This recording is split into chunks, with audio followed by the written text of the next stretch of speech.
urakoze cyane missionnaire Miguel Bermudez Marine, Imana iguhezagire cyane.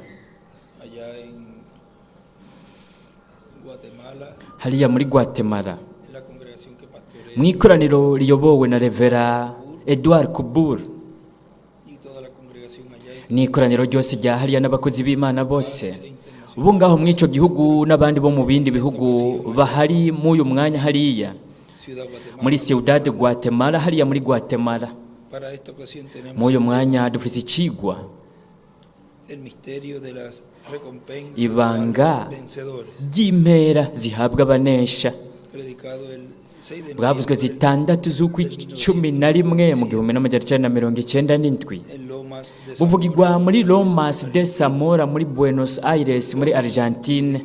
Uyu munsi mwizi nyigisho za Bibiliya, uyu munsi kuwa gatanu itariki 11 z'ukwi 11 mu mwaka w'2022,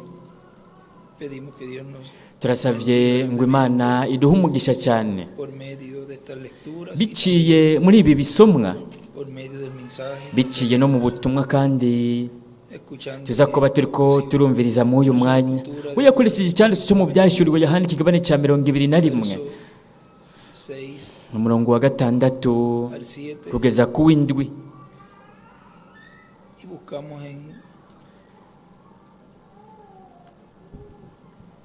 Reka turondere no muri Matayo mutagatifu ikigabane cya 24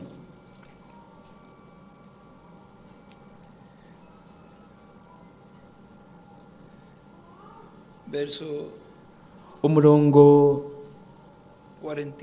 wa 44 ukabandanya, haravuga hati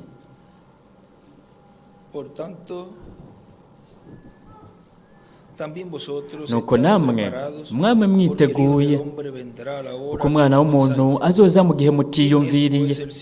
None ninde mushumba wo kwizigirwa w'ubwenge shebuja yosigarana bo mu rugo rwiwe?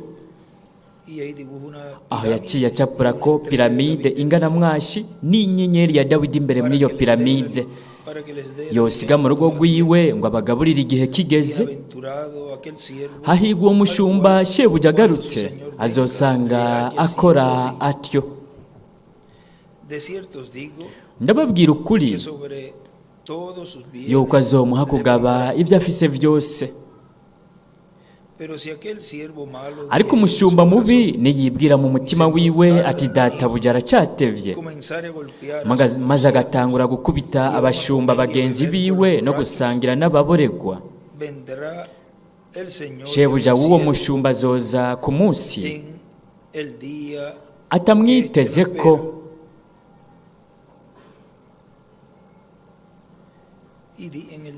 aho handitse ngo ku munsi yaranditseho ngo mu kimpumbi cy'indwi, no ku gihe atazi cyangwa isaha atazi.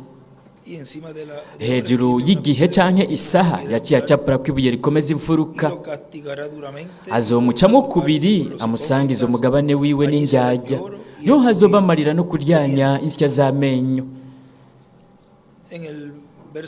Ku murongo wa 47 iruhande y'uwo murongo naho nyene yaracapiye inyenyeri ya Dawidi, sinari nabivuze, ahavuga ngo ndababwira ukuri yuko azomuha kugaba ibyo afise byose. Iruhande yaha yacapiye ku inyenyeri ya Dawidi. Murashobora gufata ibyicaro byanyu ndabinginze.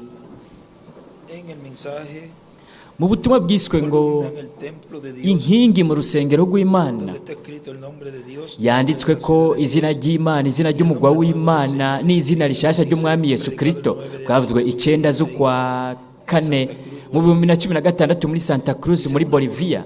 Aravuga ati inkingi ni umuntu w'urufatiro w'ishingiro mu ngoro y'Imana.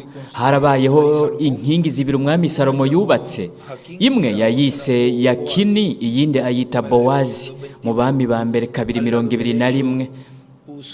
Iburyo yayise Yakini, iy'ibumoso nayo ayita Bowazi. Murabona ingene izo nkingi zibiri zari zitwa amazina y'umuntu, kandi mu ngoro y'Imana mu ishengero ry'umwami Yesu Kristo aho hariho isezerano rihabwa ubunesha ko mugira inkingi muri iyo ngoro y'Imana. Mu butumwa bwiswe ngo bibone imbere umubone imbere bwavuzwe na Revera William Branham.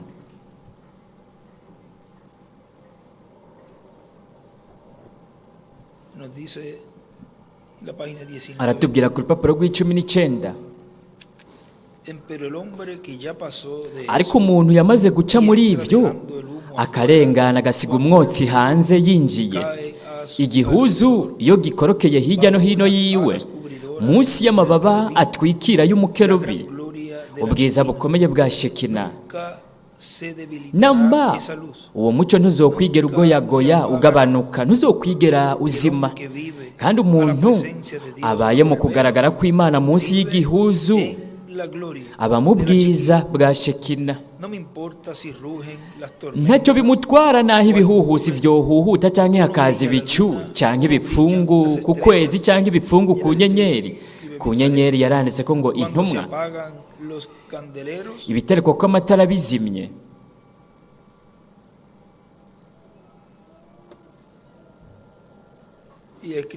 Yaranditse ko ngo abavugishwa n'Imana, no kuvuga ariko aganisha ku bavugishwa bo mu bihe vy'ishengero. Ibyo ntacyo biba bivuze, kuko uwo muntu aba ariko araba mu bwiza bwa Shekina, ubwiza bw'Imana munsi y'ububasha bwa Mpwemu Yera.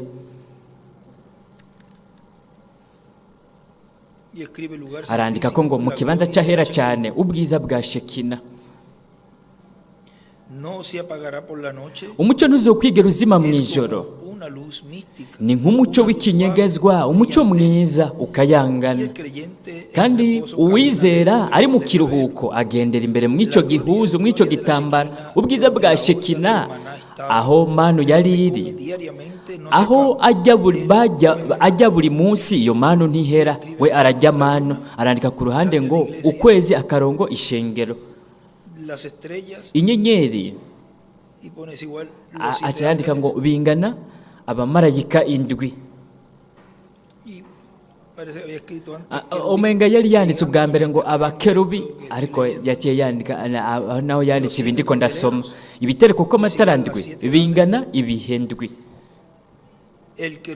Umukerubi bingana Mose na Eliya.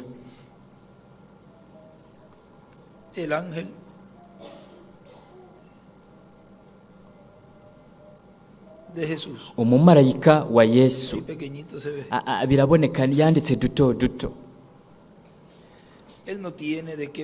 Uwo muntu nta kintu kiriho kimuraza ishinga kimuhagarika umutima, vyose biba vyakemuwe. Imana iba iri kuri we, iri kirumva kandi yishura amasengesho yiwe. Atari ivyo gusa, ahubwo uwo muntu neza neza bari karaba mu kugaragara k'Umwami Imana mu bwiza bwa Shekina. Buri gihe iyo hari ikintu gihagurutse ntigishobora kugira icyo kimugize ngo kimukoreko, ntazona vyumviriza, ntibishoboka. We abanyegejwe isi bayasigaye hanze, acacapura inyenyeri ya Dawidi akandikaho ngo ivyahishuriye Yohana 19:11 kugeza kuri 19. Wewe nimba warigeze kuza kuri Kristo mugenzi wanje, aho isi bayapfuye kuri wewe, abana bawe bakaba bameze uku, mama wawe ameze uku, so wawe ameze uku, cyangwa umupasitore wawe avuga iki, cyangwa umudokiteri avuze iki cyangwa kiriya, wewe nta nubwo ucumviriza. Wewe uba gusa mu bwiza bwa Shekina, uri kuragendagenda ubaye imbere y'ukugaragara k'Umwami. Umwanya wose uba ari mwiza ku bugingo bwawe, vyose biba bitunganye bimeze neza, nta na kimwe gishobora kugira ico kikugize. Mbega ico kibanza kimeze gute? Ariko aganisha ku kibanza cyahera cyane. Arandika ko ngo umwanya akarongo ivyashurira na 19 n'ivyashurira na 15 umurongo wa mbere kugeza ku wa 6. Ndiko ndiyumvira ya ndirimbo ivuga ngo nararenganye igitambara cyatabutsemo kabiri, aleluya ku izina ryiwe. Turiko turaba mu kugaragara k'Umwami, yaracapuye ingana mwashi naga fresh k'Umwami kagana mwiyo ngana mwashi. Ndiko ndaba mu kugaragara k'Umwami, nararenganye igitambara cyacitsemo kubiri, ndi mu bwiza butigera bunanigwa. Ndiko ndaba mu kugaragara k'Umwami, ndiko ndagendagendera mu mucyo, umucyo mwiza.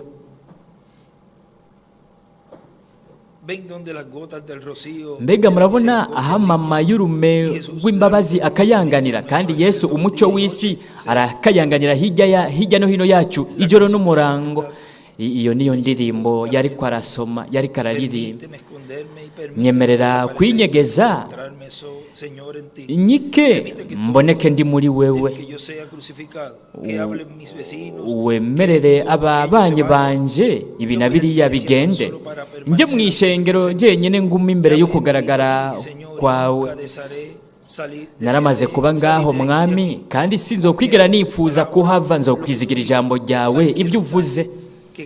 Aho niho ngomba kuba ndi, igihuzu kinkorokere ko mwami, nshobore kubona gusa Yesu Kristo ariko arabaho agenda, nanje mfire muri we. Ku musozi wo guhindurirwa ko, igihe Yesu yahindukira ukundi imbere y'abigishwa biwe, igihe bo bitegereza babonye Yesu gusa. Yaranditse ko ngo umusozi menate, umusozi uguhindurwa. Bo babonye Yesu wenyine ahagaze ngaho. Oh mana, mpisha mw'ico kibanza aho igihuzu igitambara gikorokera, meze mbone Yesu wenyine ubwiwe acacapura enyenyeri ya Dawidi n'ingana mwashi piramide n'ibihe by'ishengero. Singomba kongera kumva ibintu kanaka bimeze nk'ibinezereje byo mu isi. Ntacyo bitwaye kubahogwa amabombe ruhonyanganda, yaciye yandika ko ngo ruhonyanganda. Nimba hariho indege, ibyoba byose ibyo ntacyo bimbwiye, ntacyo bintwaye. Ikindi agishinga ni uko noba ndiko ndagendagenda mbaye muri Kristo buri munsi, kandi sije noba nkiriho kuko ibitambara byoba byaguye hirya no hino yanje, nkaba ndi muri we nawe akaba ari muri jewe. Igihuhusi gishake gihuhute, ndashikamye kandi ndarindwa ngashikama ndi mbere mu gitambara. Mwibuke ko mu kibanza cy'ahera cyane umuntu ahinjira biciye mu ico gihuzu, ico gitambara. Ariko we ariko arerekana ngaha ko umuntu yinjiye ico gihuzu cyangwa uwo mubiri, ico gihuzu kirakoroka, umuntu agaheza akaba ari mu kibanza cy'ahera cyane, ariko arabona ibiri byose mu kibanza cy'ahera cyane. Ibyo byose bitari ibyo mu kibanza cy'ahera cyane rero bitegerezwa guca bikugwaho,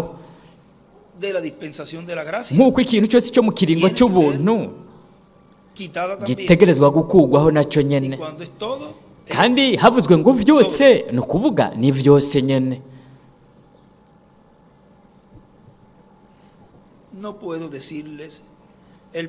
Sinoshobora kubabwira igituma hari ibihuhusi byinshi mu biyaga muri iyi minsi, ariko ndashima kubw'iyo migozi itanyiganyizwa imfatiye mu gihuzu.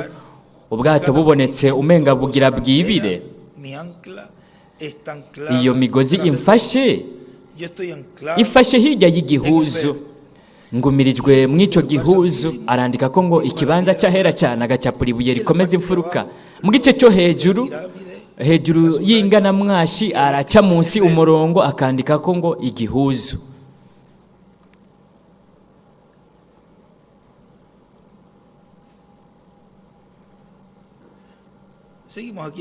Reka tubandanye ngaha aka gace twari ko turasoma. Nuko rero aho niho hazokuzurira kandi hazoshikirizwa ubukozi bwa Mose na Eliya bubonekera ku musozi wo guhindurirwa ko, umwe akaboneka muri buri ruhande rwa Yesu.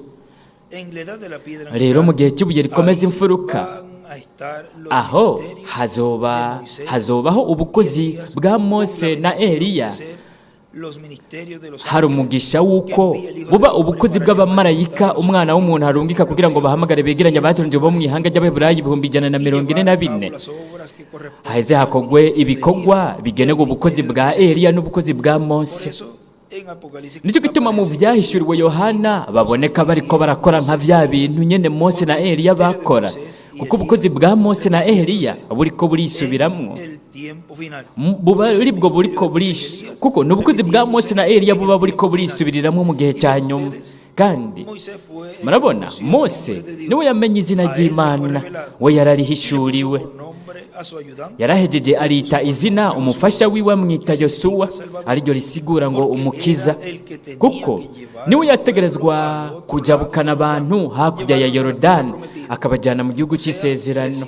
ni ukuvuga yarahinduriwe izina O yosuwa, sea, recibió el nombre ni Josué. ukuvuga yaronse izina yosuwa, ariryo risigura ngo Y Cristo umukiza. al vencer y subir al cielo, kandi kristo nawe anesheje akaduga mu ijuru, ivyanditswe bivuga yuko afise izina rishasha. nicyo gituma havuga ngo nzomwandika ko n'izina ryanje risha. iryo ni izina rishasha iryo we azanana mu vyahishuri hano ikigabane c'19, muertos en Cristo, azananye n'abapfiriye muri kristo bazozuka, vendrá con ese ejército kandi poderoso. azozanana n'izo ngabo zikomeye zo mu ijuru, kandi intsinzi izoba iya kristo. Hay algo aquí rero hariho ikintu ngaha ngirakamaro cyane ngomba kubasomera, para que así todos kugira los ngo que están gutyo interesados en conocer abavyitayeho abitayeho bose kumenya ibijyanye n'iki cigwa bashobore kumenya byinshi ku bijyanye n'iki cigwa. Revera William Branham avuga yuko igihe Kristo yanesha subió al cielo akaduga mu y ijuru se sentó en el trono akicara de ku Dios, ntebe y'Imana, recibió un nombre yaronse izina rishasha. y él dice kandi que we tiene que haber avuga algo yuko que haga hategerezwa kubaho ikintu gikora, acashiraho utuburungu dutatu, ikintu kizokora impinduka. ni ukuvuga hategerezwa kubaho ikintu kizana impinduka, y dice que viene kandi cabalgando. avuga yuko aza ariko agendera ku Tiene que ifarasi. haber algo para hategerezwa kubaho que ikintu haga cambiar kugira esta ngo iglesia. gitume iri shengero rihinduka. mwebwe ibyo murabizi, hariho ikintu gitegerezwa kubaho. Él ahí lo aha we habla, yariko arabivuga, o sea, dice de memoria. yariko arabivuga abikura mu mutwe atariko arabisoma. ariko reka dusome aka gace ngaha En el libro de los sellos en la página mu gitabo cy'ibimatanijwe ku rupapuro rw'131.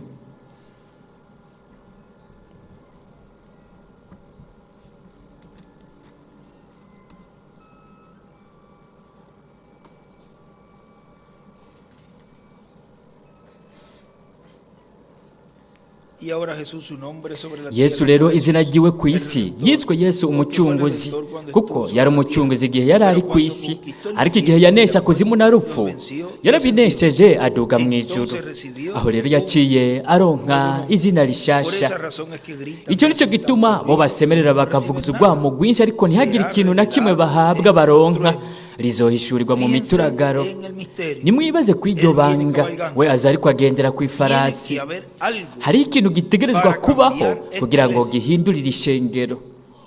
Ustedes saben eso. mwebwe ibyo Tiene que murabizi, venir algo. hariho ikintu gitegerezwa Ahora kuza. noten, nadie entiende mumenye ese rero nombre, sino nta n'umwe azi iryo zina uretse we wenyine. miren aquí. nimurabe Ahora ngaha sigue diciendo el hermano. aha mwenda William acabandanya avuga Tiene que haber algo. ati hategerezwa kubaho ikintu. Y ahí el Aha. editor libro de uwanditse yaranditse ko ngo mu gitabo cy'ibimatanijwe ku rupapuro rw'131, aha mwenda William yaravuze ati, que es.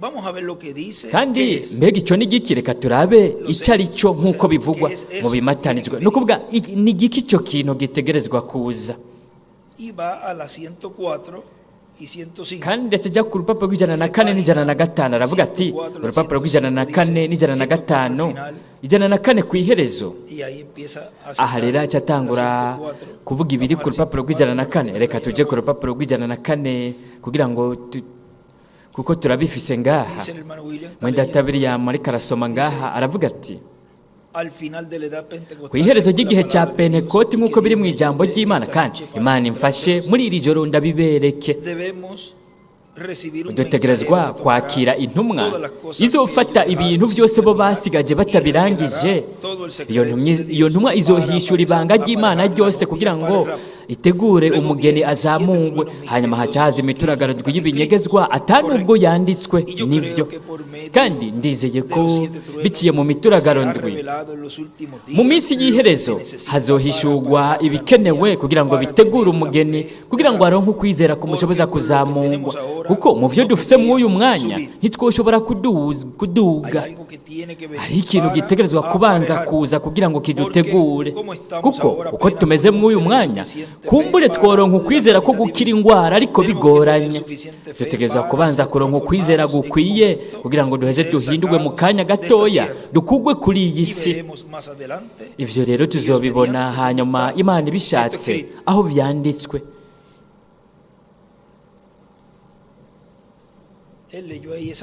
We ngaha yarasomye uru rupapuro ngaha mu gitabo cy'ibimatanijwe, yaranditse ko ngo mu mituragaro ukwizera kwizamugwa. Aha yari kwa aganisha, ni ukuvuga aho yasomye ngaha muri iki gitabo yabyanditse ku rupapuro rw'105 hejuru mu gice cyo hejuru. Nimurabe mu butumwa Imana iri kirihisha mu guca bugufi. Imana iri kirihisha mu buryo buciye bugufi ku rupapuro rwa 42.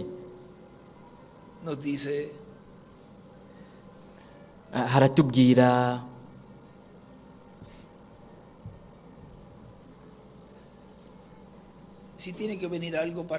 nimba hariho ikintu gitegerezwa kuza kugira ngo gihindure ishengero. Vyongeye ishengero naryo rero ivyo riravyifuza. Hari ikintu kirisunikira gusaba, gutakamba, gutakambira ivyo bintu. Nimurabe ibyavuga ngaha mu butumwa. Ariko wewe mu by'ukuri ufise inyota inzara y'Imana, wewe uzoguma uhagaze ubisaba kugezayo yishuye. Ivyo ntibyogira iherezo. Wewe urakomeza nturambigwa nka wa mugore w'Isirofenise. We ntiyigeze aronka inyisho itariyo kuko mu by'ukuri yaravyifuza. Mbega uriteguriye kuguma uhagaze imbere y'uko dusenga? Ya ndirimbo nziza ivuga iti we ku musaraba yarambambiwe yaramfiriye. Yari karasoma mwene Data Branham ati ndabyifuza Mana, ndabyifuza mu by'ukuri, ndabyifuza. Ndagomba guhindura ubuzima bwanje. Nabayeho ubuzima bwo gukekeranya ngo kumbure, ariko ndifuza ikintu, ibi ndabyifuza. Nimba bariya bigishwa bari bashoboye gutumbereza ku ibara ryera buri gihe, nanjye nyene kuri jewe birashoboka. Ivyo nivyo mvuze. Ndazi ko namwe muri ko muvuga nk'uko nyene, nanjye nyene ndabishoboye. Ndashoboye gutumbereza ku ibara ryera. Nimba biriya byarashobotse kubigishwa, birakora, birashoboka n'uyu munsi. Yaciye yandikaho ngo birisubiramo. Nimba byarigeze kuba igihe kimwe, birashobora kuba bundi bushasha. Nimba we igihe kimwe yari Imana, kugeza n'ubu ni Imana. We uko yari arejo niko ari n'uyu munsi n'ibihe bidashira. Icyo nicyo kigwa cyo mu masekeza yanje. Amadini yanyu atabyizeye nimuyareke yizere ibyo bashatse, ariko mwizere Bibiliya. Muhaguruke nk'uko ikindi gihe mwahagurutse. Imana ibahezagire n'abandi bariko barahaguruka. Ibyo byariko birabera ngaho bivuye ku mutima mwene Data Branham. Ndavyifuza. Yaciye yandika ku ruhande ngo imituragaro ndwi. Nimurabe ngaho ingene yariko hariko hashushanyirizwa ivyo, ingene mwene Data William yahashize ibi ibyariko birabera hariya, kandi womenga ntibiriko birashushanya ikintu, ariko ngaha muri ibi vyanditswe turashobora gutahura ingene ihanga ku iherezo ry'igihe ryari kuzoba rimeze nk'uko bari bameze abigishwa mu cyumba cyo hejuru, banyotewe bariko baratakamba basaba. Atari umuntu avuga ngo kumbure hari igihe vyoba, oya, ahubwo umuntu ikintu nyene yizeye, ikintu cyari kuzohindurira ishengero nk'uko muri Data Branham bivuga ngaho ati hategezwa kuza ikintu. Ariko byongeye hategezwa kuba hariho n'ihanga ririko riratakamba risaba ico kintu. Ndabyifuza. Yaciye yandika ko ngo imituragaro ndwi. Hari ikintu cyabaye uwundi munsi, mwebwe mwarabisomye cyangwa mwarumvirije ikaseti y'imituragaro ndwi. Yaranditse ku ruhande ngo ibyashyuri hana 11 kugeza kuri 11. mbega mugenzi tugeze isaha zingahe? Ibyo byabaye ku wundi munsi, mwebwe ibyo bintu murabizi. Shengero, igihe kirashyitse, igihe kirashyitse, ntimurindire uwundi mwanya. Mbega ni gute muzi yuko izamugwa ryoba muri buri saha? Arandikaho ngo izamugwa. Ubwo nyine abantu bazomenya ko byabaye. Umwe azozimangana ngaho, uwundi azimangane hariya. Mu kanya gato bazoba bagiye. Ibihano rero bizoheza vyururuke ku isi. Rero bazoheza bavuge batari ko nari nibaza ko aho igihe kizoba cyarenganye cyane. Mwibuke ntibabimenye kugeza igihe binjira mu bwato. Aricyo gihe umwanya wari warenganye cyane. Inkumi z'ibijuju ntizabimenye kugeza igihe zagaruka zikamenya yuko inkumi z'ubwenge zagiye. Aho rero zo zaciye zisigara mu gihe cy'akababaro gakomeye. Yaranditse ko ngo akababaro gakomeye. Inkumi z'ibijuju. Nta mwigisha n'umwe mwiza yizeye yuko ishengero k'umugeni yoca mu kababaro gakomeye. Ariko ishengero ryo riraca mu kababaro, ariko atari umugeni. Ishengero riraca mu gutunganywa munsi y'ikimataniro cya gatandatu. Nivyo cyo kimwe no kuri Isirayeli ku bihumbi 144. Ariko uko siko bigenda ku mugeni. Umugeni yarababariwe, yarahariwe, kandi we rimwe na rimwe araduga mu bwiza mwizamungwa. Nivyo nkuko nibaza uwanyuma azohamagagwa umunsi umwe. Kumbura ivyo hari igihe vyoba, mwebwe ntimunabice nikanda. Mwebwe ntimunabice nikanda. Uko kandi niko vyagenze.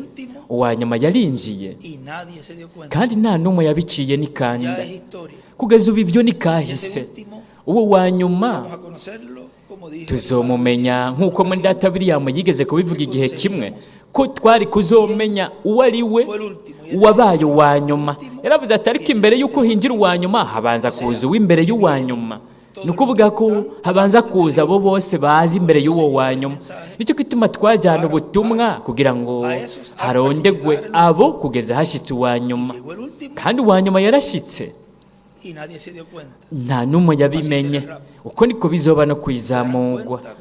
Bazobimenya igihe bihano vy'Imana bizoba biriko biragwa. Bazovuga bati mbega none ntivyavugwa ko habanza kubizamugwa? Mbega ntivyavugwa ko habanza kuba ibintu kanaka? Bazobwirwa bati vyaramaze kuba. Mwibuke no kunyakugwa ko mwibanga, mwibanga rikomeye cyane. We azoza mwisaha batibaza, nta na kimwe bazobimenya ko, ariko umugeni azoba yagiye. Aho rero igihe kizoba cyarenganye cyane. Yaranditse ko ngo izamugwa rizoba ibanga cyo kimwe no kuza k'umwami. Nyene inzu, nyene ishengero ryiwe.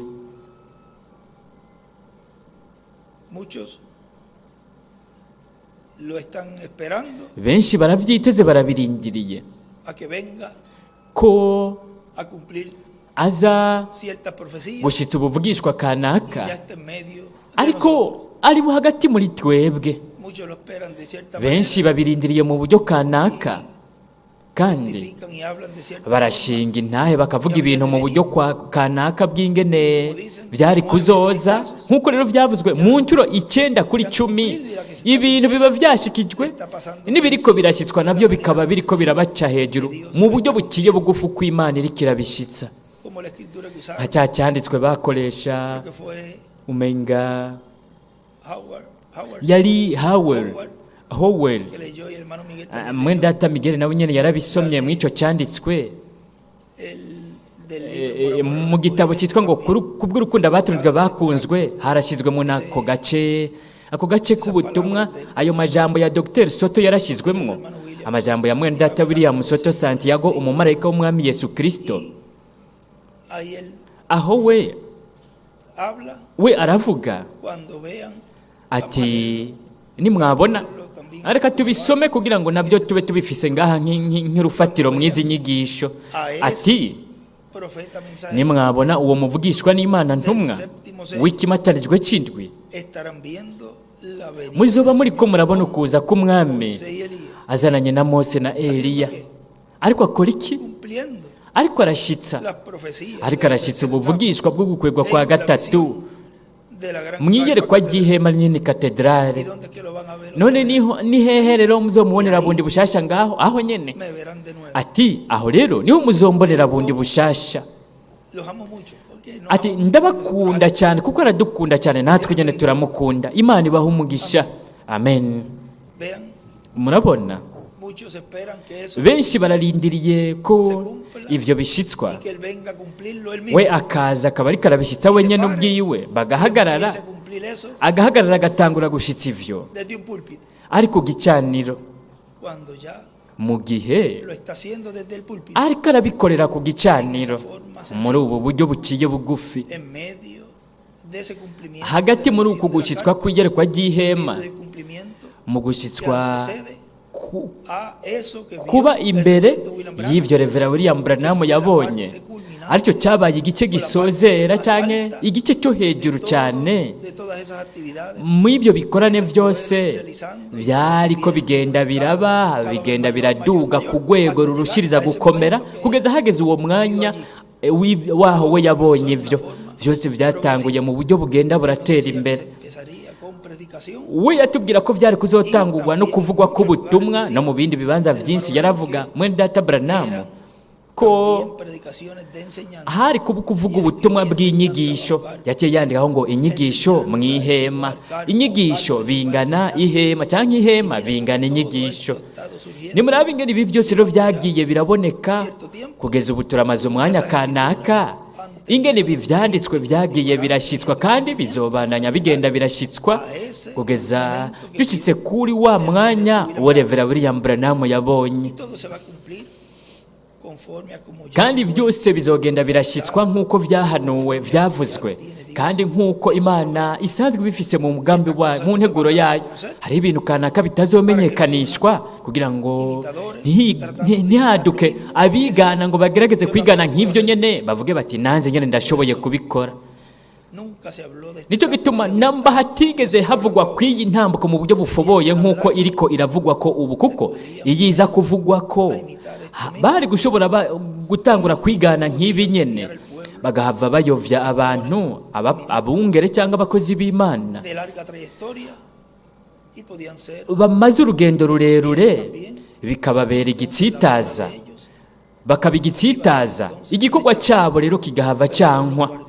Ariko Imana yarabarinze bose, yaraturinze twese, kandi ibi byose yarabirekeye kugeza ku kanyuma kugira ngo ntihagire n'umwe ashobora kurogoya cyangwa ngo abe kirogoya ngo abe uwigana, ahubwo kugira ngo umuntu asangwe ari uwizera, uwizeye ibyasezeranywe ari kumwe n'ihanga ryiwe, kuko de Dios. icyifuzo cy'Imana Etapa es que todos muri iyi ntambuko nuko twese turonka ukwizera kwizamurwa. Iyo niryo hangiro ry'ibi byose. Imana igomba kuduha ukwizera kwizamurwa uko umwe wese wo muri twebwe asaba Imana, atakambira Imana, kandi Imana iri kibandanya ibiduha. sigue diciendo Arabandanya avuga ati en el mensaje, miren aquí mu butumwa nimurabe ngaha lo que dice en el ibyo mensaje, avuga mu butumwa, 5 identificaciones ibintu definitivas bitanu vya nyuma bigaragaza de la verdadera iglesia vyerekana ishengero ry'ukuri ry'Imana nzima. dice nuestro hermano Branham. Mwendata Branham aravuga ati Él prometió de una rero iglesia we por venir. yarasezeranye ishengero rigiye kuza, ubwami bugiye kuza. Yaranditse ko ngo ishengero ubwami. Tornemos Rero a Hechos 1 y 8. dusubire mu vyakozwe n'intumwa 1:8. Mwibuke we no muri Matayo 16:18 yaravuze ati kuri uru rutare ko azohubaka ishengero ryiwe, kandi amarembo y'ikuzimu Prevalecerán contra él. ntacyo azorigira. Llegaremos a eso en Ivyo unos pocos minutos. turabishikamo mu minota mikeya tugiye mu kindi cigwa. Ivyakozwe n'intumwa 1:8. Vosotros recibiréis poder. Ariko mwebwe muzoronka ububasha Venga a vosotros. mwe muyera baze ko muzonshingira intahe i Yerusalemu, i Yudaya, i Samariya confines del mundo. kugeza no ku mpera z'isi, Un reino venidero ubwami bwo muri kazoza bushinga intahe, bushingira intahe izuka ryiwe, bushingira intahe ububasha bwiwe, testigos de su bushingira intahe ko ari muzima. mis testigos. Ati mwebwe muri vyabona vyanje muranshingira intahe vyakozwe n'intumwa 1:8. Luego encontramos también Hanyuma kandi turabona ko mu Banyefeso ikigabane cya mbere umurongo wa 22 ku bariko baravyandika que anotar. hariho byinshi byo kwandika, ariko kugira ngo tubishimikire ko cyane kandi tumenye ko mwebwe Lo vean. mubibona, umurongo wa 22 mu Banyefeso ikigabane cya Y ha mbere, puesto todas las cosas bajo kandi sus pies. ibintu byose yabishyize munsi y'ibirenge Y le vyiwe. dio a él Ibyo ser biranditswe. la cabeza sobre la Yamuhaye kuba umutwe wa vyose, umutwe w'ishengero, ariryo ari umubiri wiwe de él. n'umwuzuro wiwe ukuzura muri ryo. Estableció esta iglesia. Mbega ninde yashyizeho iryo shengero? Ni Yesu Kristo. Ningún obispo, Nta mu archbishop n'umwe cyangwa umugwi w'abantu cyangwa papa n'umwe cyangwa umuntu w'icyubahiro cy'abantu, pero Jesucristo habló ariko Yesu de Kristo yaravuze kuri ivyo. como su reino. Yavuze ko ari ubwami bwiwe, cyandikaho ngo ishengero ryiwe. Ubwami bwiwe bwari kuza buri n'ububasha. De los que están aquí, Bamwe mu bari ngaha ikigabane cya 16 muri Matayo, ndababwira ukuri que están aquí no ko muri bamwe bari ngaha batazobona urupfu kugeza babonye ubwami bw'Imana buje buri n'ububasha. Yaranditse ko ngo adoptado. ishengero ryarazwe mu mwuzuro, Y dibuja una piedra kandi acapura ko akabuye no kuvuga pirámide.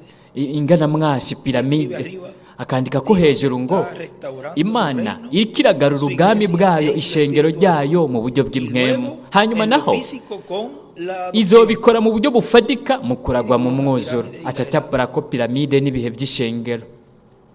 Solo unos pocos días después de eso, Iminsi mike gusa inyuma y'ivyo we yaciye el abambwa, Espíritu Santo cayó. mpwemu yera caramanuka. Algunos de los que están aquí Bamwe mu bari ngaha ntibazobona urupfu batarabona ubwami bw'Imana.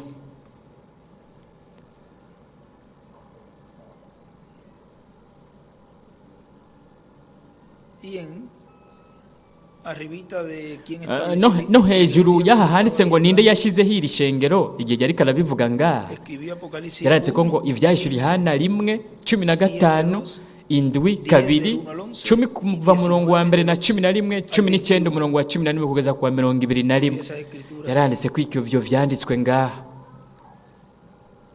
Sigue diciendo aquí en el mensaje. Arabandanya avuga ngaha mu butumwa twariko turasoma bwa mwene data William, ati rero imituragaro ariryo jwi ry'Imana, ijwi rya Kristo mu vyahishura Yohana 10, amanutse nk'intare yo mu muryango wa Yuda, ariko arasemerera nk'uko intare yivuga. Imituragaro ndwi iriko irumvikanisha amajwi yayo. Ibyo nivyo bizoduha ukwizera kudushoboza guhindurwa no kujanwa na Kristo mu mazimano y'ubukwe bw'umwagazi w'intama. Será Cristo hablando Azoba ari Kristo ariko aravuga nk'intare de su iglesia. hagati mu ishengero ryiwe nk'umwami. Y en el mensaje, No mu butumwa bwiswe ngo preguntas y respuestas, mu butumwa bw'ibibazo n'inyishu bwavuzwe 23 z'ukumunani mu 64 en la noche, mw'ijoro.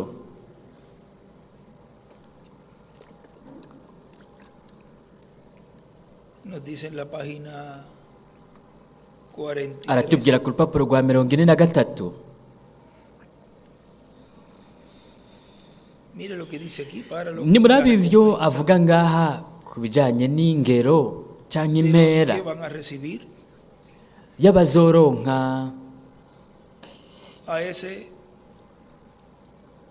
ángel de Apocalipsis. abazokwakira umumarayika wo mu vyahishura Yohana 10. Aravuga ati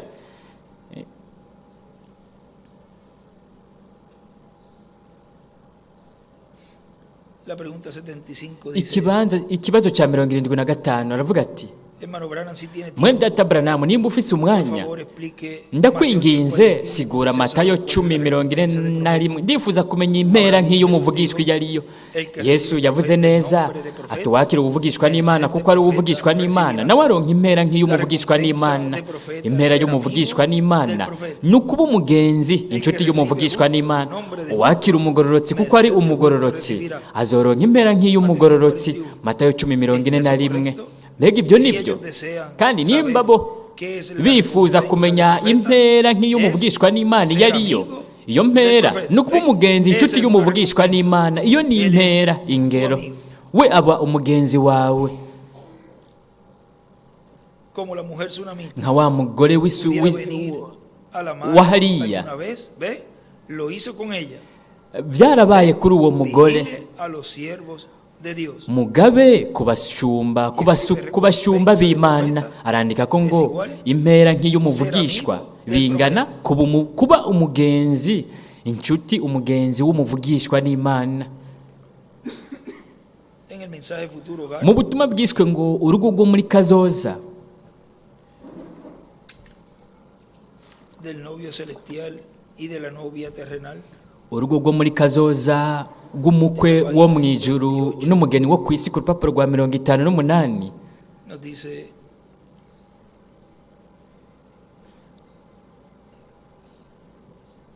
haratubwira hati, recuerden que todas estas promesas mwibuke yuko aya masezerano yose n'izi mpera zose n'izihabwa abanesha. dice, oh santo, Aravuga ati, o musozi allí wera, habrán calles de oro, hazoba amabarabara ya zahabu akayangana, inzu n'ibibuga. Nimba ivyo mushaka kubisoma, ivyahishura na 21:18, igiti cy'ubugingo kizoba kiri ngaho, de géneros de fruto. imbuto zibiri zitandukanye z'ivyamwa Cada mes. kizokwama La gente que coman esta buri fruta kwezi. cambiarán su dieta Abantu bazojya ivyo vyamwa bazohindura ivyo kurya buri kwezi. de únicamente para los vencedores. Ivyo ni ivyo banesha gusa. Mbega ivyo mwari No es mubizi? para las denominaciones. Si ivy'amadini. Y él escribe: Aca yandika para ko los ngo vencedores, kubanesha el comer del árbol de la vida. abanesha nibo bajya ku giti cy'ubugingo. Usted dice, hermano Branham, Wewe wovuga ¿de uti mwene verdad? data Branham, mbega ivyo Vamos a nivyo? tornarnos a Revelación. Reka dusubire mu vyahishuriwe Yohana 2, umunota umwe duheze tubibone. Ivyahishuriwe Yohana Si es realmente la verdad o no. 2:17 turaza kubona ko ari ukuri canke ivyahishuriwe Yohana 2:7. Y el que tenga oído, oiga lo Haravuga que hati, uri n'ugutwi niyumve ico mwemu. Rero mwibuke, aha ntiyariko arabwira abayuda, la iglesia. iri ni ishengero abanyamahanga. Es a la iglesia Ni ishengero niryo ribwigwa. eso que el hermano Branham Kwishengero niho ibi ivyo mwene data Branham ariko aravuga ko hategerezwa para kuza cambiar ikintu esa iglesia. kugira ngo Esta iglesia gihindurire ishengero. tiene que venir a nosotros. Kuri twebwe hategerezwa kuza ico kintu. Nimurabe, Él no le está hablando a los judíos. we ntariko arabwira abayuda mw'uyo Esta es la mwanya, iglesia, los iri ni ishengero abanyamahanga. dice, Aravuga ati, cita la escritura. acavuga El que icyanditswe tiene ati, oído, uri oiga lo que el n'ugutwi Espíritu dice a niyumve las ico iglesias. mwema abwira Al que amashengero. venciere, Unesha le daré a comer nzomuha del kurya árbol de la vida, ku giti cy'ubugingo el cual está en medio del kiri paraíso de muri Dios. paradizo y'Imana.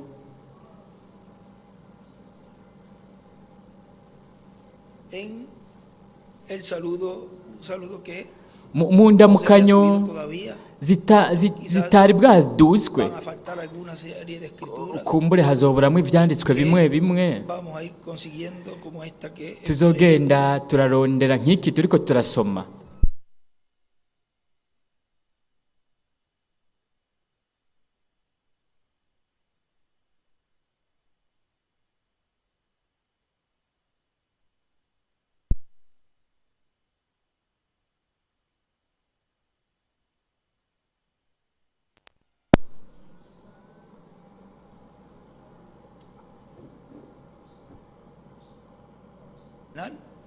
obtendrá al comer del árbol de la vida. Bariye ku giti cy'ubugingo.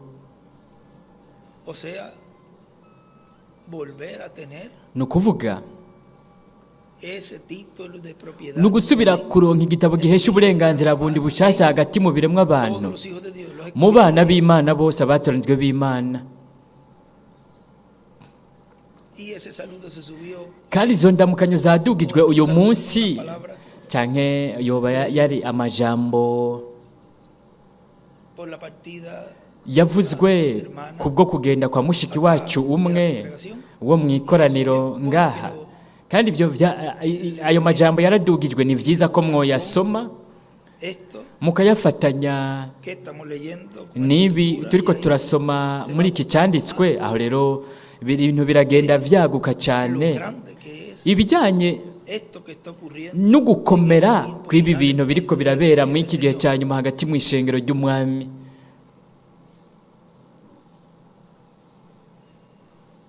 Sigue diciendo, el cual está en medio del paraíso de Dios, aricyo kiri muri paradizo y'Imana. únicamente los vencedores Abanesha bonyene gusa banesha igikoko, bakanesha igishushanyo, ikimenyetso cyacyo. Ivyo ni ivya Katolika, ivy'abaprotesta, ivy'amadini. el que vence la bestia, Unesha igikoko su marca, n'ikimenyetso cyacyo, indome z'izina ryacyo, azoronka uburenganzira ku giti cy'ubugingo, yinjirire mu marembo nada que hace abominación aho jamás ata muntu n'umwe akora ibizira puede entrar. yoshobora kwinjira. Piensen en eso. Nimubyiyumvire ko Ahora ibyo solo un minuto ahora mientras umunota umwe, murindire umunota umwe mu gihe tugomba dushike kure. Igiti cy'ubugingo únicamente para los kizoba ari icy'abanesha bonyene gusa.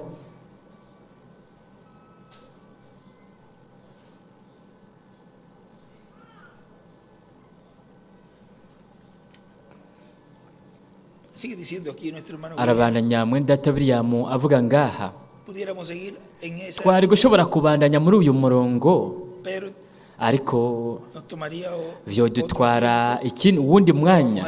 Ariko reka tugende tuzogende turabibona uko leyendo tuzogenda turasoma iyi mirongo yose, kuko aho twategerezwa kujya mu butumwa bwitwa ngo kiriti ibanga ry'Imana rihishuwe. Ni kubera ko ibyabaye ku bungere, ukubaka urugo n'ukwahukana. Mu ubwo butumwa hose haravuga ibyo kujya ku giti cy'ubugingo, kandi hakatubwira ku gitabo gihesha uburenganzira, de todo ese poder hakatubwira ku bubasha bwose ubw'Imana iri kiraha cyangwa yari kuzoba iri kiraha ishengero ryayo muri iki gihe cya nyuma, biciye mu ijwi ry'imituragaro ndwi. que es lo que daría la fe. Ivyo nivyo vyari kuzoba biriko biratanga ukwizera kwizamugwa. Sigue diciendo, Arabandanya avuga ati, nuko rero se necesita Apocalipsis capítulo 10 harakenerwa ivyahishuriwe Yohana ikigabane c'icumi, marayika w'inkomezi amanuka avuye mu ijuru, la fe para ser kugira ngo habe transformado ukwakira ukwizera kudushoboza guhindurwa no kujanwa na Kristo mu mazimano y'ubukwe bw'umwagazi w'intama.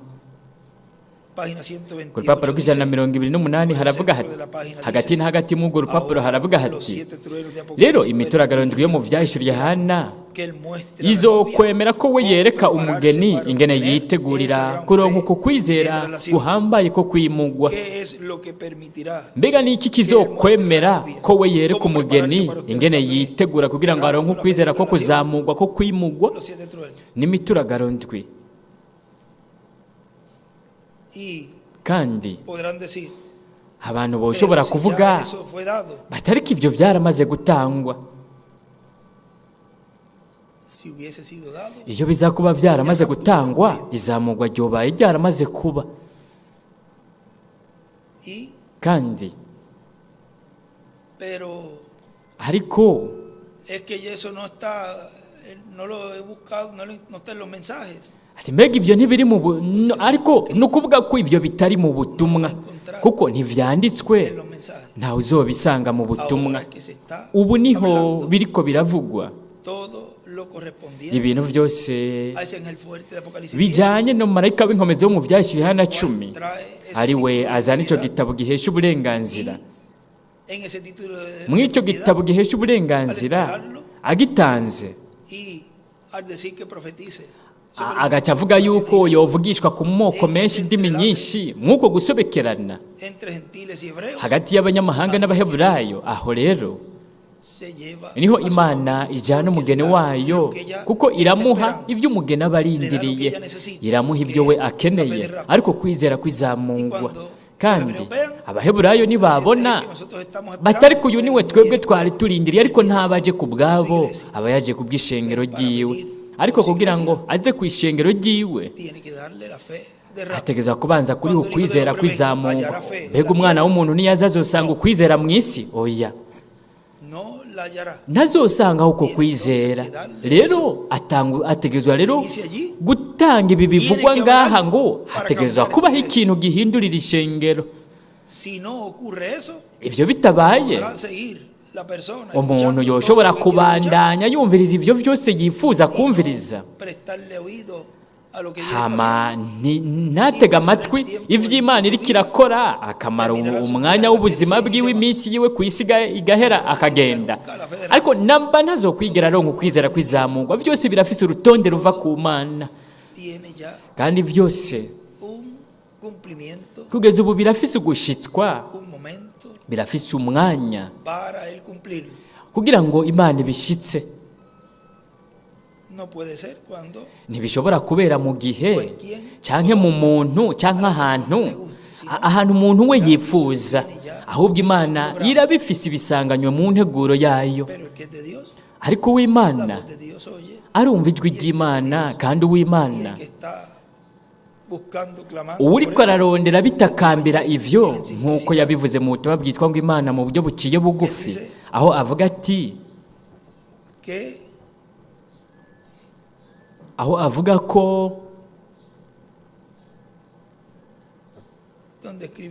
aho yanditse ngo imituragaro ndwi, ati ndabivuze bivuye ku mutima hamwe Data Branham, ndavyifuza. Abo bose rero bifuza ibi. Bifuza iki? Bifuza imituragaro ndwi.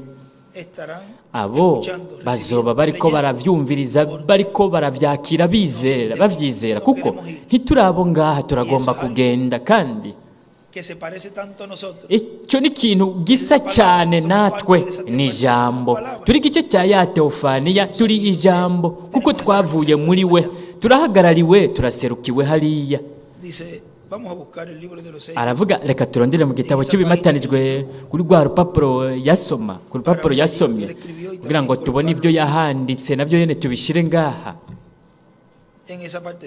Mwaka gace yasomye ngaha ko nasomye, yaranditse ko ngo imituragaro, ku ruhande yaranditse ko ngo ukwizera ko kunyakugwa, ni ukuvuga ukwizera ko kuzamurwa kuzanwa n'imituragaro. Nimurabe icyo avuga ngaha mu butumwa bwiswe ngo, mu butumwa buvuga ku kigabane cya 5 cyo mu Vyahishuriwe Yohana igice cya 2 cy'ubwo butumwa, aravuga ati,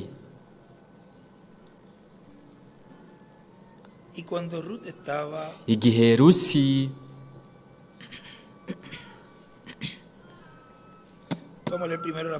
reka ubwa mbere tujye ku rupapuro rwa 23. Imbere y'ivyo nagira some, reka mbanze nsoma aka gace ku rupapuro rwa 23 mw'ubu butumwa nyene. Rusi rero uko niko yari amerewe.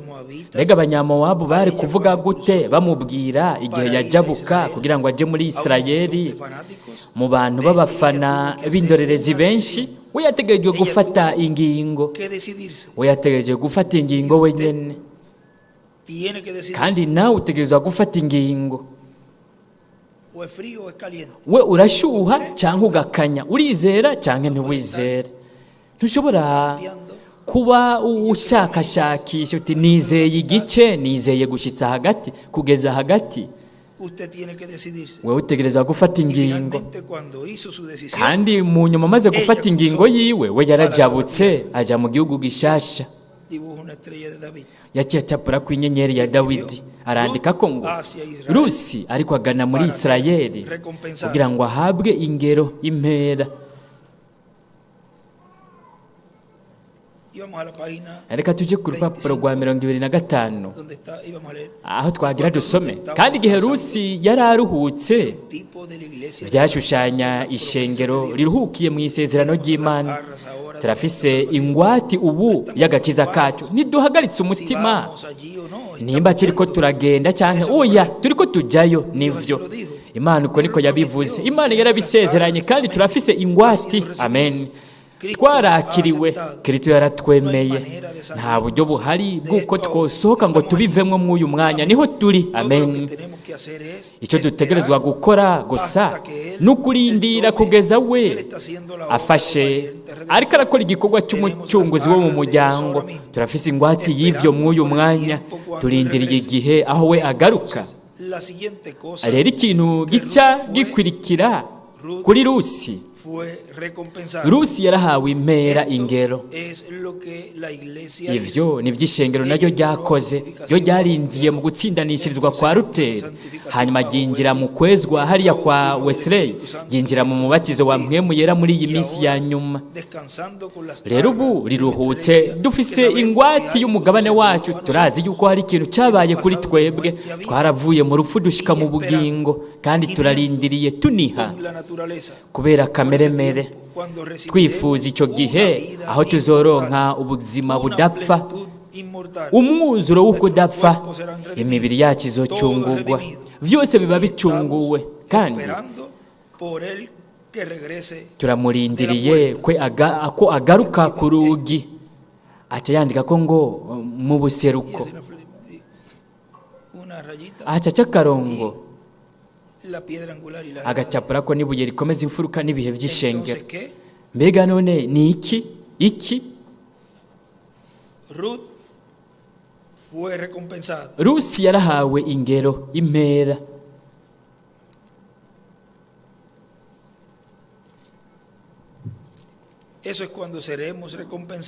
Aho n'igihe tuzohabwa impera. Ivyo nivyo iki gitabo kimatanishijwe udushasharandwi nivyo kizoduhishurira.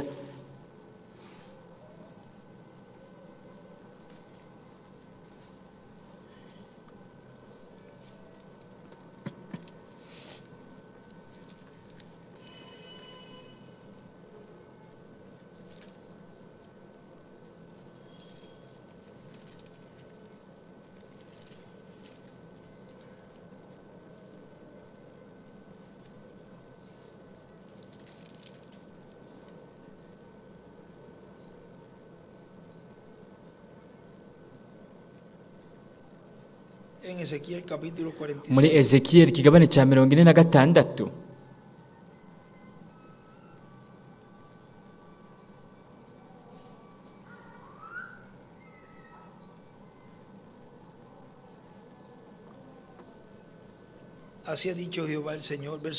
umurongo wa mbere.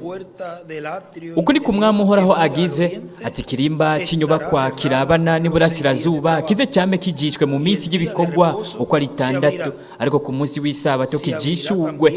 Ubona ku munsi ukwezi kubonetseko, Segaba azashikeyo aciye mu rubaraza rw'ikirimba ruhera inyuma, maze ahagarare iruhande y'igikingi cy'ikirimba. Abaherezi baze bamutangire ikimazi ciwe cyo koswa n'ibimazi vyiwe vy'ishimwe, maze asengere mwishikiro ry'ico kirimba aheze aveyo, ariko ico kirimba ntikize kijishwe gushitsa ku mugoroba.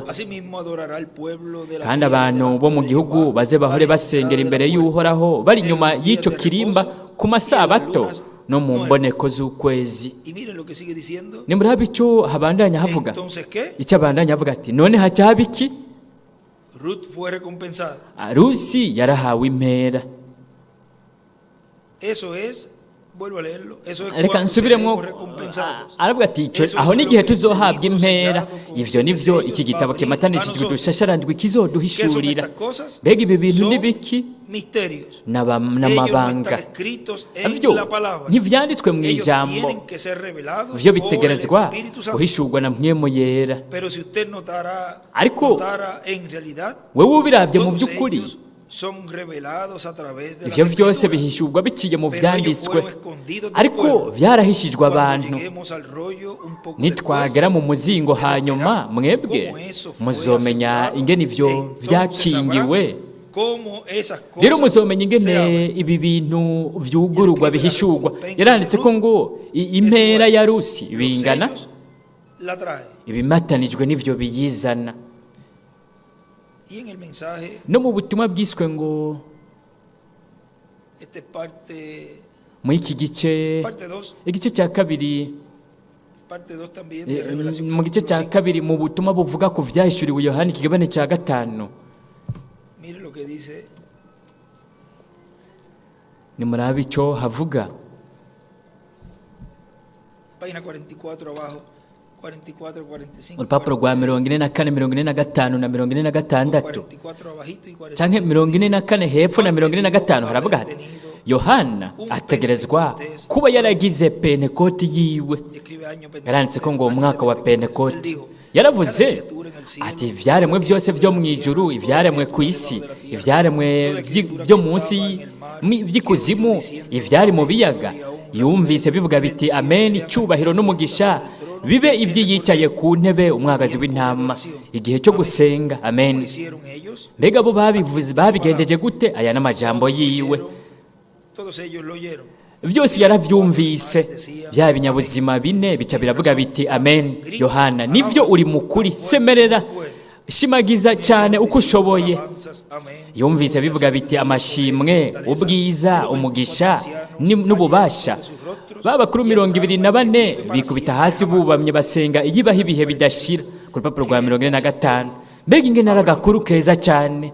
Rero nta mwanya mfise, ndabifise vyanditswe Sobre eso aquí, ku bijyanye n'ibyo ngaha. pero en nuestra próxima reunión, Ariko igikorane cyacu gikurikira imbere y'uko twinjira muri ivyo, kumbure jewe ninajya mu karuhuko cyangwa mu wundi mwanya kanaka, ndifuza yuko nzovuga kwa aya mayinga 70 ya Daniyeli nkayafataniriza ngaha, nkerekana ahabera yubiri ya Pentekoti, bikazana bundi bushake ibintu ndwi ibimatanijwe ndwi kugira ngo vyugurwe imbere y'uko twerekana ko ivyo biba ku iherezo. Umwagazi w'intama Mesiya Segaba yategerezwa kuza, agategerezwa kuba hari mu iyinga rya 70. Iyo ni imyaka 7 ariyo yavugishijwe ku ihanga ryiwe, kandi Sekibi Segaba yari gukugwaho mu iyo myaka 3 n'igice, arandika ngo mu iyinga rya 70. Igice cya ndwi ni 3 n'igice. Yari gukugwaho n'ikimazi cya buri munsi kigakugwaho, n'ubugarariji bugafata ikibanza. Kugeza ubu umusigiti wa Omari uri mu kibanza cy'ingoro igihe baturira ingoro. Rero haracyabaho imyaka 3 n'igice kuri Isirayeli. Kristo yaraje arigisha neza imyaka 3 n'igice. Ikimazi cyatangwa buri munsi cyarakuweho, byose byari bitunganye neza. Umusigiti wa Omari waciye wubakwa mu ico kibanza nyene, kandi niho uri kugeza no kuri uyu munsi, kandi bazokandagira impome z'i Yerusalemu kugeza ikiringo cy'abanyamahanga kirangiye, ishengero rizamuwe, abatoranijwe umugeni bavuye batari ngaha. Abavugishwa n'Imana babiri, Eliya na Mose, baraheza bakagaruka kuri Isirayeli kubw'iyo yindi myaka 3 n'igice. Ni ikintu cyiza cyane wewe iyo ukibonye gitangiwe insiguro gisobanuwe. Arandikaho ngo Mose na Eliya.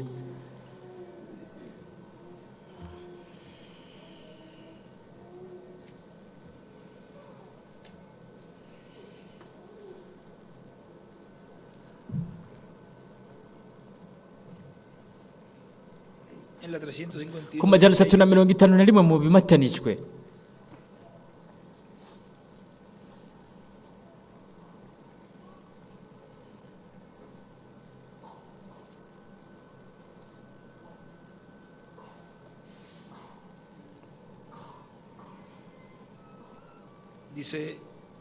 Haravuga hati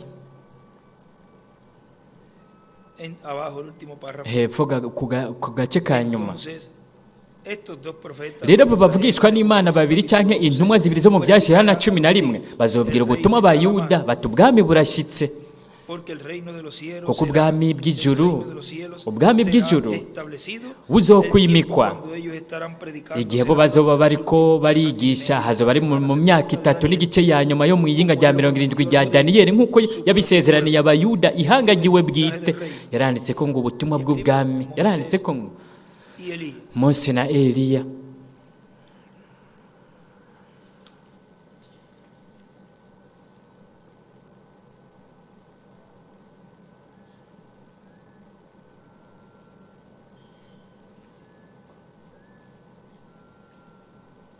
Sigue diciendo, arabandanya avuga ati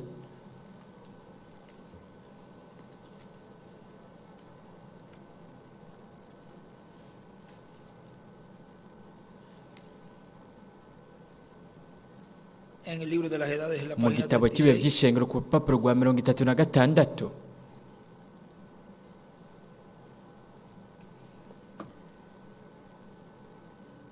y al terminar el tipo de José, kandi harangiye ibigereranya Yosefu, hari ikindi kintu nshaka kubereka ku bijyanye n'iki gihe cy'iherezo.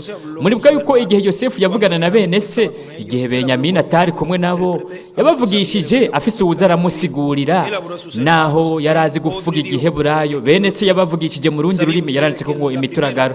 Muba muzi ko igihe cya mbere cy'abanyamahanga, umutwe wa zahabu, igihe cy'i Babuloni, cyarangijwe n'ubutumwa bwo kuvuga mu ndimi zanditswe ku ruhome.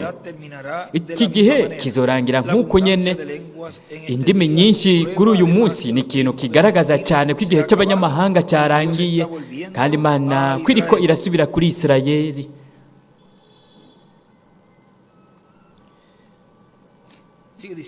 Arabandanya avuga ati, yaranditse ko ngaha ngo Mose na Eliya, abavugishwa babiri, Eliya na Mose. Musome n'umutima wanyu wose mu Byahishuriwe hano ikigabane cya 5 igice cya 2 cy'icyo gitabo, urupapuro rwa 45 hepfo.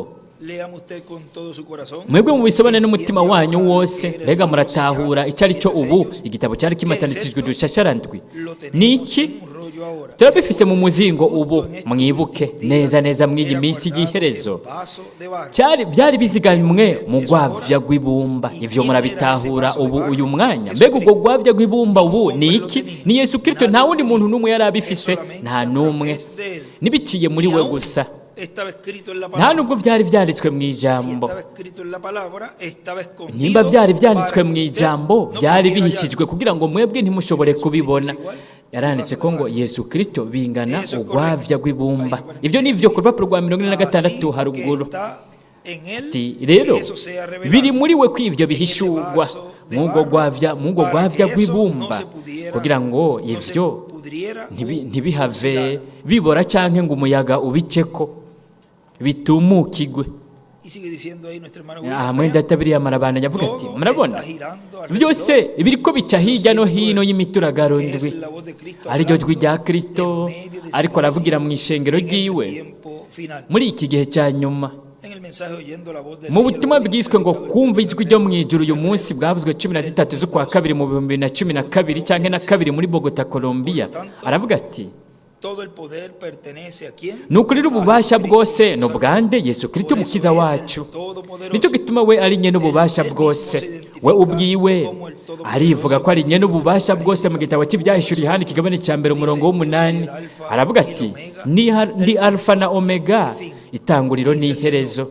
Niko umwami agize, uwuriho yamyeho kandi agira aze, nyene ububasha bwose. Mbega murabona ko yivuga ko ari nyene ububasha bwose. Nyene ububasha bwose Yesu Kristo niwe agiye kuza mu kuza kwiwe kwa kabiri. Rero we niwe aragwa intebe ya sekuruza Dawidi. Intebe ya Dawidi ni yiwe, kandi we niwe aragwa ububasha bwose mu ijuru no ku isi. Kugeza ubu we arafise ububasha bwose mu ijuru no ku isi, kandi yicaye ku ntebe y'Imana mu ijuru. Rero reka turabe ingene we azotanga ububasha nk'uko se nawe yabumuhaye, nk'uko se amusezerane, nk'uko we asezerana kwicarana nawe unesha, ni nk'uko nawe yicaranye na se ku ntebe yiwe. Mu gitabo cy'ibimatanijwe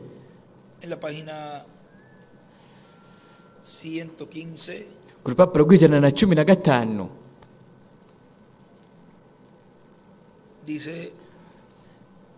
haravuga hati, ibi bituma numva mpinze agashitsi. Ndizeye ko ishengero mu by'ukuri ryoba ririko rirabitahura. Imbere gatoya kugira ngo aravuga ati, nimwibaze ni kubera ko yavuze ko byari kuzobamenyesherezwa mu minsi y'iherezo biza mu bishushanyo. Mbega shengero murabyumva neza? ibyo biza mu bishushanyo bikaza ku ishengero kandi barazi ko hariho ikimatanijwe ariko ntibaramenya icyo ari cyo waza ari ku ifarasi yera ariko bizohishurwa gusa mu minsi y'iherezo. Ikimatanijwe mu by'ukuri cyugururiwe inde? Kitugururiwe Kristo, ahubwo cyugururiwe ishengero. Mumenye neza yarazi ko ngo ibimatanijwe vyuguruwe atari vyugururiwe Kristo, ahubwo bihishuriwe ishengero. Ibyo bituma numva mpinda gashitsi, ndizeye ko ishengero mu by'ukuri byo bitahura. Ngomba kubwira mwebwe abo nita umugeni, ndizeye ko mutahura. Ijwi ni umuturagaro, arandikaho ngo ijwi bingana umuturagaro.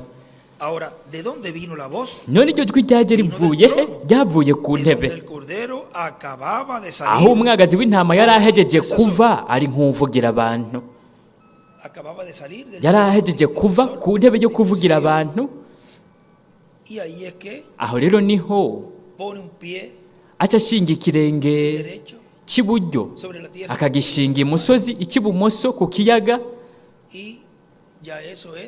Kandi rero aho ibyo nibire n'amaguru y'umuringa aricyo gihano cy'Imana.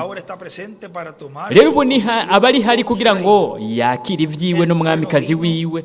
Umuturagaro waje uvuye ku ntebe. Ari ikibanza twasomye aho we yaciye yandika ku maguru, ku ruhande yaranditse ko ngo Eliya na Mose. Omega byarasomye mu nyigisho zimwe, hanyuma tuzobirondera tubitore. Ahavuga ati rimwe muri ayo maguru yanditse ko ngo Eliya, ku kundi kuguru yandika ko Mose.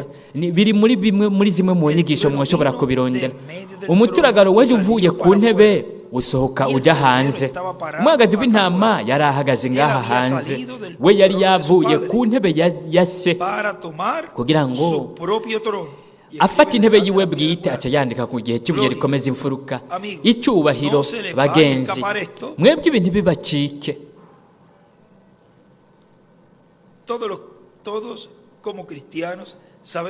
Twese nk'abakristo turazi ko Imana yarahiye Dawidi ko izohagurutsa Kristo akicara ku ntebe yiwe, kandi ko yari kuzomuha ubwami buhoraho ngaha ku isi, kandi yarabikoze.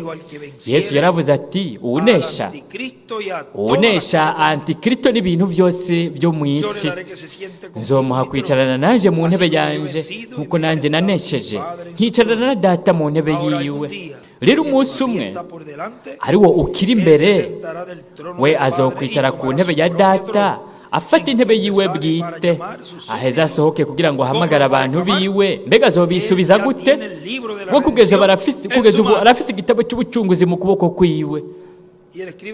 Arandika ko ngo abanesha baricara ku ntebe ishengero na Isirayeli.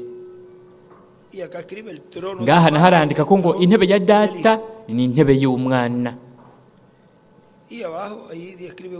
Hepfo naho arandika ko ngo umunsi ukiri muri kazoza, atacapura ingana mwashi ibuye rikomeza imfuruka. Hepfo naho ibihe by'ishengero. Mwenda tabiri yamarabana yavuga ngaha ati rero hazobaho ukubangabanganwa hagati y'intebe y'Imana mu ijuru n'intebe ya Dawidi ku isi mu nganji y'imyaka 1000.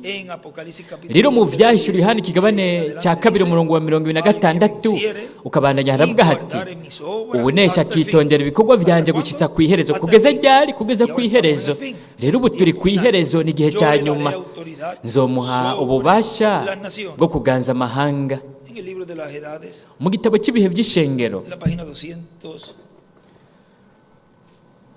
ku rupapuro rw'amajana 264 haravuga hati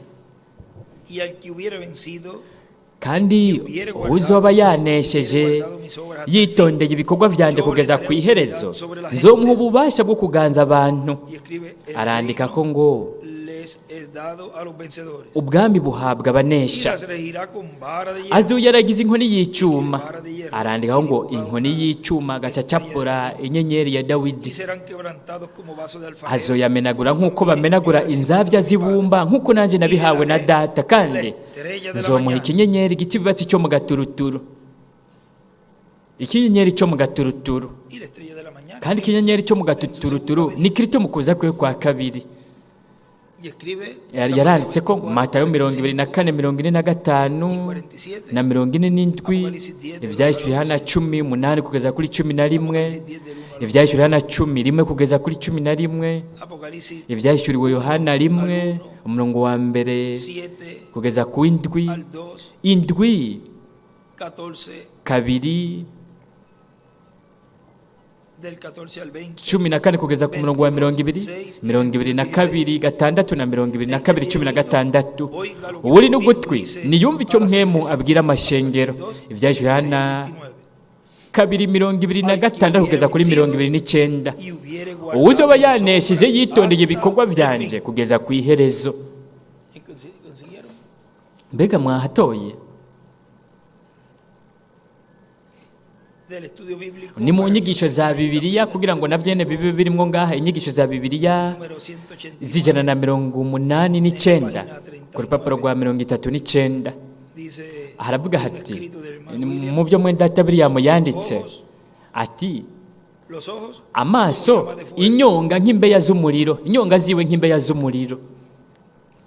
los dos ministerios de profeta. Ubukozi bubiri bw'umuvugishwa, ibiti vy'imyelayo bibiri, Mose na Y el Eliya. derecho, Ukuguru kwiwe kw'iburyo bingana Mose, ukuguru kwiwe kw'ibubamfu kw'ibumoso bingana Eliya. Ibi nivyo mwenda William yanditse. Amaguru y'umuringa avuga igihano cy'Imana. cual Dios enviará el Ku bw'icyo ministerio gihano Imana izorungika ubukozi bwa Mose na Eliya, los profetas son kuko bavugishwa n'Imana. Ni gihano, ni urubanza rw'Imana.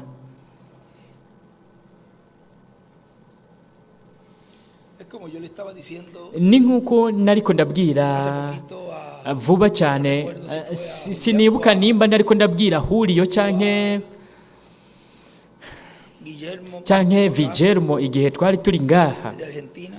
twari turi canke yoba yari Patrice, Estaba hablando con él nariko ndavugana nawe que o fue a ndamubwira canke noba nabibwiye abo bose mu mwanya kanaka, noba naragize icyo ndabivuga ko ndavyibutsa igihe nari nsomye ibi. antes Nariko ndababwira ko bwa mbere que tuve ni ikintu jewe cyambaye ko ni vyiza, rero ndagomba kukibabwira ndagisangire namwe. que, Nariko ndababwira ko por ejemplo, nk'akarorero, ustedes saben cuando, mwebwe murazi por ejemplo, algún lugar, nk'akarorero yo mu kibanza kanaka, vamos a poner como un país reka dufate nko mu gihugu canke o algún canke mu kibanza kanaka hagira habe impactado algo, hagira ingorane, haje nk'igihuhusi canke nk'ikindi kintu, umuntu buri gihe ariyumvira akavuga ati mwami protege. bakingire bafashe canke Y creo que a mi esposa Sarita, umenga n'umukenyezi wanje Sara nawe nyene narabimubwiye vuba. ya eso que uno Rero ivyo umuntu siente yiyumvamwo vy'imbabazi, el mal para nadie, kuko umuntu ntaba yifuriza ikibi wundi muntu n'umwe, kandi umuntu ntaba yifuza ko hari umuntu n'umwe yozimira agatakara. Ariko ibi bintu jewe ndiko ndagenda ndabibamwo ndabicamwo, kugeza ubu ntihakinzamo icyo cyiyumviro pedir porque cyo gusaba kugira ngo ntihagire ikintu na kimwe kiba, me viene más bien ahubwo ubu icyiyumviro kinzamwo que sea el juicio que caiga, ni uko igihano aricyo cyoza.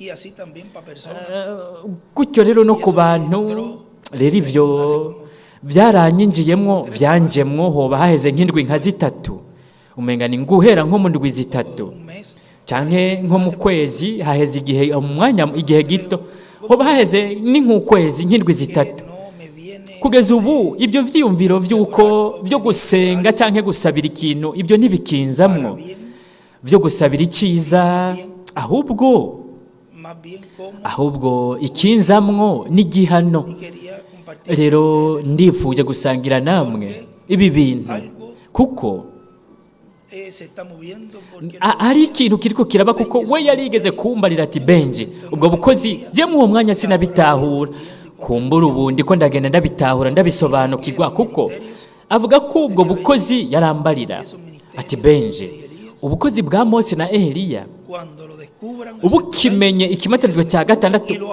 burakimenya bukacyugurura.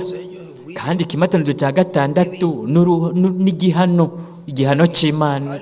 Ni ukuvuga ko hari ikintu kiriko kiragenda kiba muri iyi minsi, kandi buri gihe mu kw'icyenda mu kw'icumi harabaho ikintu kiba mu nteguro y'Imana. Kandi ibi bintu ni byiza ko mubimenya ingene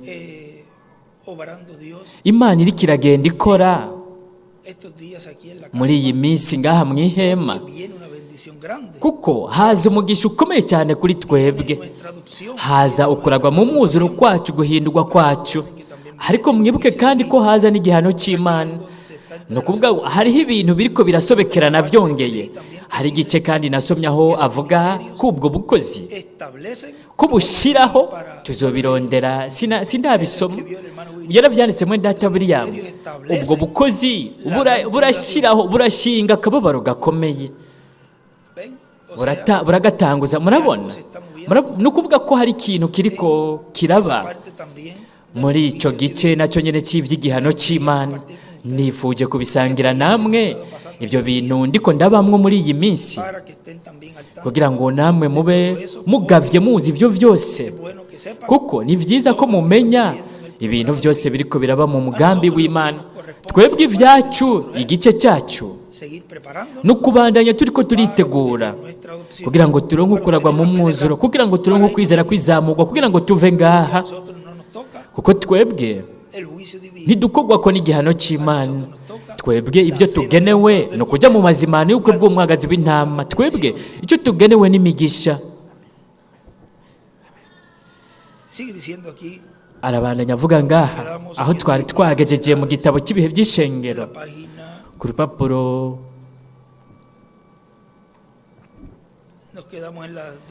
twagejeje ku majana 240, aho nasomye cyanditswe, aho mwenda Branham yasomye ibyahishwe hana 2:26.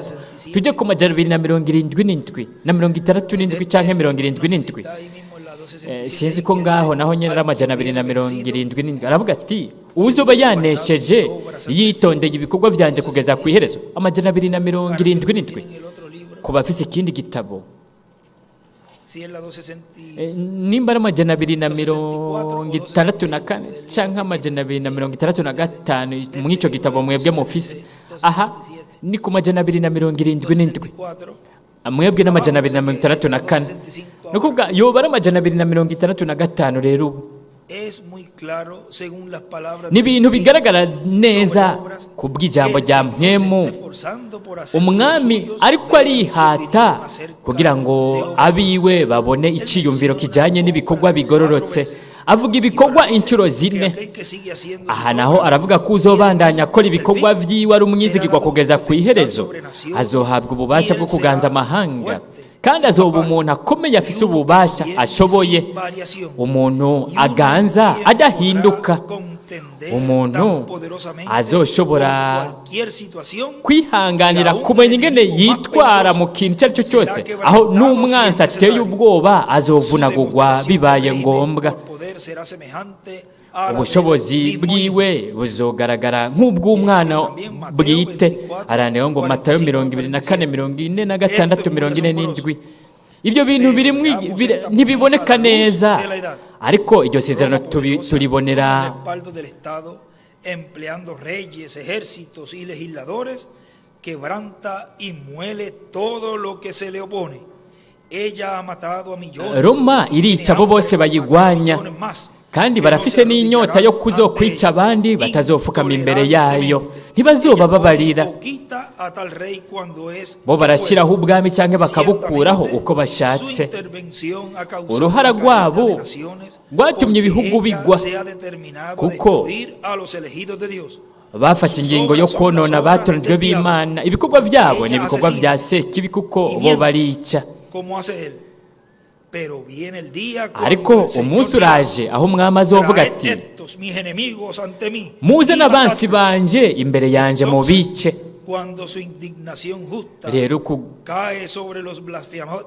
Rero ishavu ryiwe nijyaza kubarogota, aho n'igihe abagororotsi bazoba bari kumwe n'umwami wabo. Nimurabe ahaba abarogota, aho bazoronka uruhara umugabane wabo. Abagororotsi hamwe kandi n'abanegura, abagororotsi bazananye nawe mu bwiza, bazorandura, bazohonya abahonya isi, bakonona abera b'Imana. Icyo cyari igihe cyo guhindukiza itama ngo umuntu akubite ko ku rindi tama.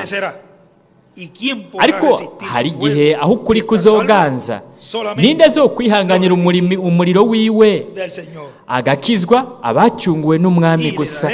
Kandi nzomuha ikinyenyeri cyo mu gaturuturu. Ni bande abacunguwe n'umwami? Ni twebwe twese. Twebwe twese tuzorokoka uburake bw'Imana, kuko tuzoba turi mu mazimano y'ubukwe bw'umwagazi w'intama. Arabandanya avuga ngaha mwene data William ati nta n'umwe mu bamarayika n'umwe ndwi yahawe ububasha bwo kuganza amahanga, ariko ngaha turafise isezerano y'uko Kristo azomuha ububasha bwo kuganza amahanga, abohe uwunesha, uwitondera ibikorwa byiwe kugeza ku iherezo. Ni ukuvuga intumwa y'umwami Yesu Kristo iba ihari ku iherezo ry'igihe, iriko irazana ijambo. Uwo ni we azoshika mu mwuzuro ku gushyitswa kw'iri sezerano. Reka duhaguruke rero twakire muri iki kigwa ibanga ry'impera zihabwa abanesha. Twakire uwo twishimira mwene data inshuti yacu umumarayika w'umwami Yesu Kristo, Dr. William Soto Santiago.